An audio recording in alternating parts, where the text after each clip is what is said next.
Un petit peu intimidée de parler devant tout le monde, mais je pense que d'ici quelques minutes, ça ira mieux. Donc je vais reprendre pas mal de points que Marie vous a présentés, en essayant d'approfondir un petit peu. Comme elle a dit, si vous avez des questions, vous n'hésitez pas à nous les poser tout à l'heure. Donc je suis Christelle Vincent, je suis monitrice éducatrice en libéral depuis 2009 et je conserve pour l'instant un poste à mi-temps dans un foyer d'accueil médicalisé sur Aubignan. Et j'interviens sur le secteur que vous avez vu, c'est-à-dire Aubignan, Contavenessin, mais j'ai d'anciennes prises en charge que je n'ai pas quittées, je travaille des gens avec qui je travaille, sur le Thor et sur Cheval Blanc et Lagne. Donc en deux mots, les deux mots éducateur et libéral, naturellement, on n'a pas l'habitude de les entendre. C'est pas une façon naturelle de les associer. Et d'ailleurs, j'ai constaté pas mal de réactions différentes quand je dis ce que je fais dans la vie. Je suis monitrice éducatrice libérale. Alors, il y a deux types de gens à qui je peux en parler, c'est-à-dire mon entourage, où ils ne savent pas trop ce que c'est déjà un éducateur, donc ça leur parle pas plus que ça. Et l'entourage professionnel, qui fronce un peu les sourcils en disant éducateur, libéral, ça colle pas trop. Donc, il y a certains professionnels qui conçoivent même pas le fait qu'on puisse intervenir de façon libérale en tant qu'éducateur. Parce qu'ils associent cette catégorie de métier, par essence, à une institution. C'est ce qu'on m'a appris aussi en formation. Mais en réfléchissant bien, le métier d'éducateur, c'est pas d'être l'employé, c'est pas en priorité d'être l'employé d'une association ou d'une institution. Le corps, l'essence de notre métier, c'est vraiment l'accompagnement. Et on peut très bien accompagner des gens en étant professionnel ou pas, en étant en institution ou pas. Après, c'est vrai que nous, notre volonté, c'est vraiment de travailler avec des gens qui sont formés de façon les plus diverse, mais formés de façon quand même professionnelle. Alors, pour comprendre comment on est arrivé à des prises en charge dites libérales, je vais tenter de vous présenter d'abord un état des lieux de la situation actuelle en ce qui concerne les prises en charge des personnes. Et on reprendra un petit peu ce que Marie vous a dit sur les besoins qui émergent chez les familles, les professionnels et dans les institutions. Je vais les connaître un peu mieux, vu le public, quand on a fait le sondage. Nous aborderons aussi quelques points pratiques pour voir la différence concrète vraiment entre un éducateur libéral et un éducateur en institution. Donc, la situation actuelle. Les personnes, comme vous dit Marie, qui ont besoin d'être accompagnées par un éducateur spécialisé, sont orientées ou s'orientent d'elles-mêmes vers des structures de type établissement public ou associatif. C'est donc encore la majorité des cas. D'après la loi en vigueur où l'usager, tout le monde connaît, est au centre du dispositif, cette loi permet en théorie au public de faire un choix en relation avec ses besoins, ses projets, ses goûts. Et dans la réalité, je suis sûre que vous constatez aussi que les structures ne peuvent pas être adaptées à chaque individu, par définition, à chaque individu, à chaque projet de vie.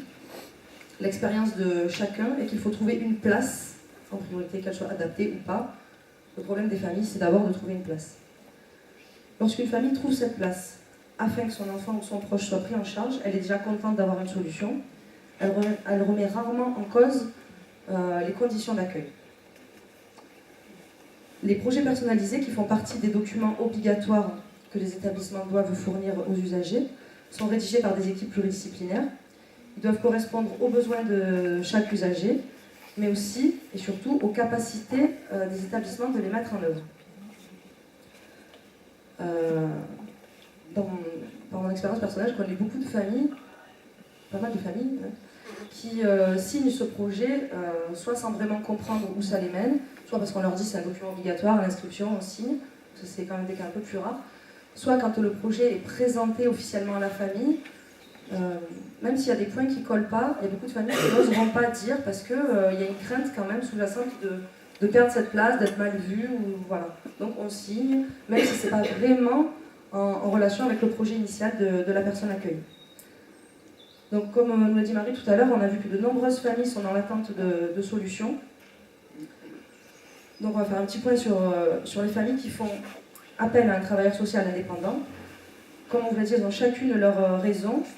Certaines pour être guidées pendant ou juste après un diagnostic, qui arrive un petit peu comme un cheveu sur la soupe dans leur vie. Donc il y a une phase un peu de stupeur de la part des familles qui ne s'attendaient pas à un diagnostic des fois qui est un peu brutal. Ensuite, les familles peuvent aussi faire appel à nous quand elles attendent une place en institution. On a vu, il y a beaucoup de délais. Et on sait qu'une prise en charge précoce peut être quand même judicieuse, mais quand les familles n'ont pas d'autres solutions, en fait, dans ce cas-là, elles font appel à nous. Il y a d'autres familles qui font appel aux éducateurs indépendants parce qu'il n'y a aucune prise en charge en France qui est prévue pour eux, ni par les établissements, ni par les associations. C'est le cas par exemple des enfants qu'on dit précoces.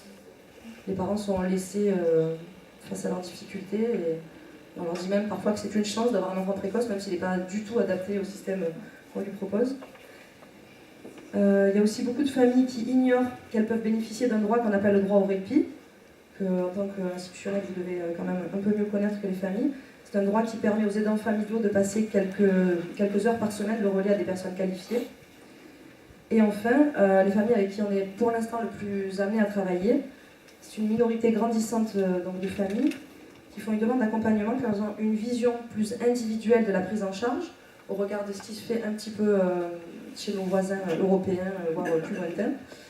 Et du coup, elles organisent partiellement ou totalement la vie de leur enfant, de leurs proches, sans l'aide d'aucune association, sans l'aide d'aucune institution. Alors, on a aussi le penchant des professionnels qui, on l'a vu, donc je vais approfondir un petit peu cette partie, pourquoi des professionnels décident de basculer d'un coup du système des institutions confortables, salariés, au système de travail indépendant.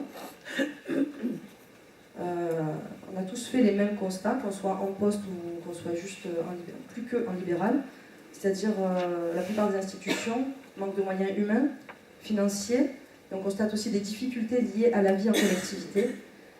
Et d'ailleurs, le concept de violence institutionnelle est un terme que j'ai découvert presque avec horreur en formation. On ne parle pas bien sûr de violence intentionnelle faite aux personnes accueillies, mais du fait que la vie même en collectivité induit une certaine violence. Par exemple, chacun doit subir le handicap de l'autre. C'est flagrant dans le poste où je suis en femme. Chacun doit subir le lourd handicap de son voisin et faire subir le sien aux autres. Chacun est soumis aux mêmes règles alors que chacun a son propre rythme de vie. Et du coup, on constate que la vie en communauté est trop souvent un choix par dépit. Comme on disait, voilà, on a une place, on est content de l'avoir. Voilà. Pour ma part, en plus de tous les constats que j'ai pu faire, au même titre que tous mes collègues, c'est la détresse de plusieurs familles isolées que j'ai rencontrées sur différents postes et qui m'ont abordée pendant mon travail. C'est ces familles-là qui étaient isolées, en détresse, qui se retrouvaient éjectées d'une situation, d'une institution parce qu'elles vivaient des situations trop difficiles. On leur a clairement dit « vous n'avez plus votre place chez nous ». Donc ces familles-là m'ont touchée vraiment. Et c'est elles qui m'ont convaincue en fait de tenter de travailler en libéral pour leur venir en aide. Donc j'ai commencé à travailler de façon indépendante d'associations ou d'institutions. Et donc, comme vous êtes là, ça veut dire vraiment que depuis peu, mais en masse quand même, les institutions voient l'intérêt de faire appel à des travailleurs sociaux libéraux, comme vous disiez Marie. L'éducateur libéral peut se charger de tâches pour lesquelles les institutions ne sont pas mandatées, mais qui sont pourtant indispensables. Un exemple simple et récent, un éducateur libéral qui crée et maintient le lien entre une famille et une association. S'il y a un travail qui est entamé avec l'équipe au sein de l'institution auprès d'un enfant pour un temps quotidien classique, par exemple le repas, on met en place une technique, des rituels, une façon d'apprendre. Cette technique, si elle n'est pas reprise à la maison, elle va fonctionner, mais elle sera beaucoup moins efficace. Donc le fait de reprendre ça à la maison avec un éducateur qui explique aux parents la démarche des éducateurs au foyer, comment ça se passe, comment on gratifie, comment on recadre, l'éducateur va être là un temps, les parents prendront le relais petit à petit, et le travail de l'institution sera beaucoup plus bénéfique. Voilà pour ce qui est des pourquoi on fait appel à un éducateur libéral ou on le devient. Le premier problème auquel on est confronté dans la situation de l'éducateur libéral, c'est la loi. Parce que la loi n'est pas très claire sur notre statut. Donc, petit point légal, c'est que le travail libéral se divise en deux grandes parties, les professions libérales réglementées et les professions libérales non réglementées. Donc les premières, simplement, sont soumises au contrôle d'instances professionnelles, pour simplifier. Ces réglementations varient d'un corps de métier à l'autre, d'un pays à l'autre, et elles sont en constante évolution. On trouve dans ce cas les médecins, les pharmaciens, les dentistes, je ne vais pas vous faire toute la liste, les infirmiers, mais aussi les éducateurs, qui sont des professions réglementées, c'est les éducateurs en activité physique adaptée. Pour l'instant, ce sont les seuls qui bénéficient d'une réglementation claire. Le travail libéral non réglementé, lui, regroupe toutes les autres professions exercées de façon indépendante, tous les corps de métier. En pratique, donc, on va faire vraiment, je vais vous faire un petit différentiel entre l'éducateur en libéral et l'éducateur en institution. Si je le retrouve, je pense que oui.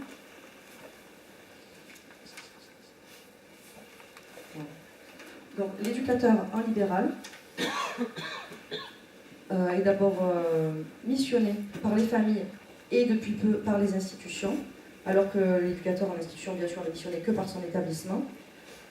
Dans l'établissement, l'éducateur peut s'appuyer sur une équipe pluridisciplinaire déjà existante, alors que l'éducateur libéral forme une équipe pour chaque situation. C'est une équipe différente, bien que grâce au réseau, on commence à retrouver des professionnels d'une équipe pluridisciplinaire à l'autre.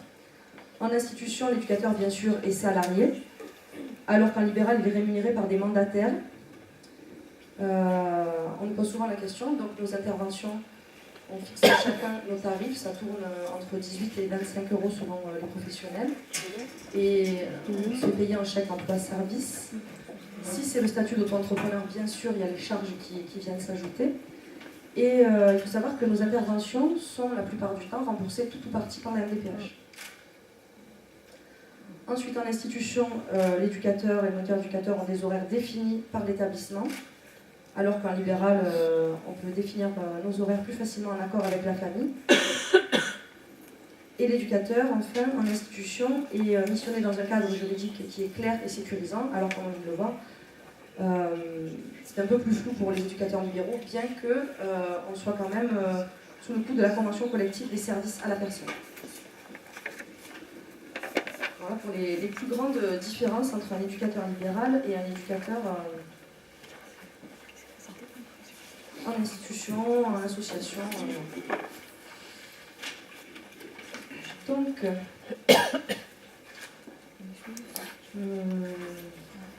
presque fini. Je vais juste finir en vous parlant un petit peu de mon parcours personnel, un petit peu plus. L'absence de précision juridique au sujet des interventions éducatives libérales, comme on vient de le voir, pour les moniteurs éducateurs et les éducateurs spécialisés, bien sûr, n'encourage pas les éducateurs à franchir ce pas, c'est pas du tout sécurisant. C'est assez angoissant même au départ de se lancer, on s'interroge pas sur le cadre légal, mais on s'interroge aussi sur nos pratiques, nos capacités, sur notre formation, sur la sécurité de nos contrats, sur nos règlements. Lorsque j'ai commencé à travailler, envisager à travailler avec des familles, toutes ces questions m'ont vraiment poussé à avoir une réflexion sur la nature même de mon travail et sur ce qu'on m'avait enseigné, sur l'expérience que j'avais. Pour moi, c'était inenvisageable de travailler seule dans mon coin, puisque la base, c'est pas l'institution, mais c'est quand même l'équipe. Et en réfléchissant à la situation d'une famille qui me demandait d'intervenir alors que je travaillais à l'époque qu'en institution, en réfléchissant à leur situation, je me suis rendu compte que de nombreux partenaires potentiels gravitaient déjà autour de leur enfant. Son kiné, son médecin, son instituteur, son référent scolaire, le médecin et le psychologue de l'éducation nationale. Donc je me suis adressée à eux. J'ai fait la démarche de façon bénévole au départ, en leur expliquant mon travail de monitrice éducatrice et le projet que j'avais avec la famille pour accompagner leur enfant.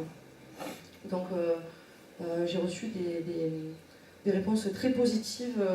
Les gens attendaient en fait quelqu'un qui était là pour synthétiser tout leur travail.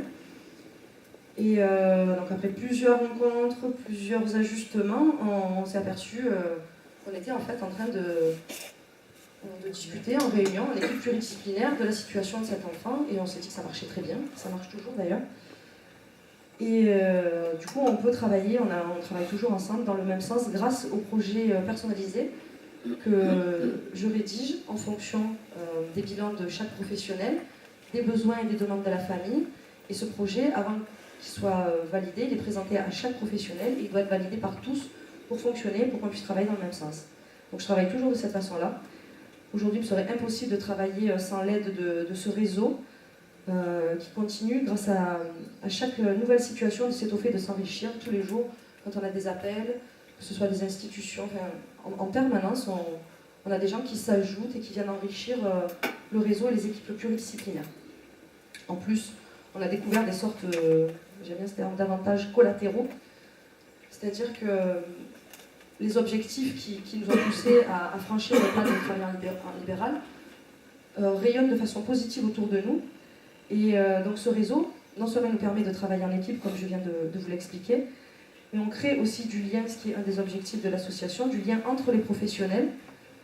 C'est pas du tout la même chose que le lien avec les familles pour qui on vient en aide. Le réseau des professionnels, ça permet d'impulser une réflexion vraiment déontologique sur nos pratiques. On essaye de mettre en place aussi des supervisions et de continuer bien sûr à se former tout au long de l'année pour devenir plus performant.